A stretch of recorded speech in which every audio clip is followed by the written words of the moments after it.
Yesterday, on the 30th of October 2025, we saw how the Prime Minister was so desperate to cling on to power and how the Marape government has trampled on the democratic rights of members of parliament and the people of Papua New Guinea by blocking yet another motion of no confidence. This is not governance or legal compliance or all the hogwash used by the Speaker of Parliament to justify blocking the vote. It is tyranny dressed in parliamentary procedure. Let's be very clear. James Marape has now occupied the Prime Minister's chair for 6 long years. 6 years of empty slogans, failed promises, and economic decay. Unlike his predecessor, Peter O'Neill, who, despite his faults, delivered tangible infrastructure and economic growth, Marape has no business acumen, no performance record, and no coherent development strategy. Marape has delivered chaos to PNG. Under Marape, our public institutions have been hollowed out.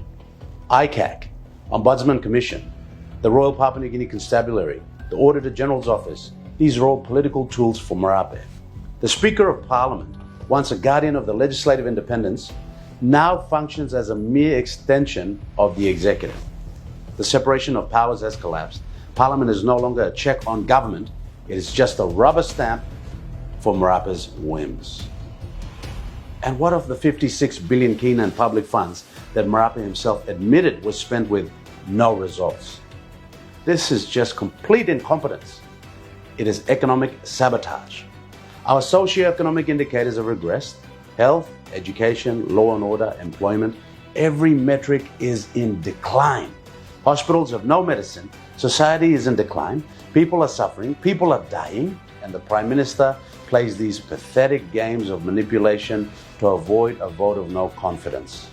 Not because he is trying to provide solutions to the people, solve the procurement problem, solve the constant blackouts, or improve the 65 billion debt burden.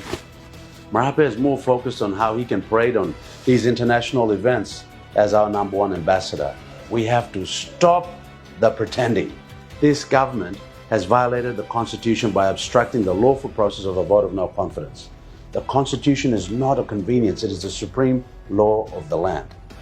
When the executive manipulates procedures to avoid accountability, it undermines every foundation of our democracy.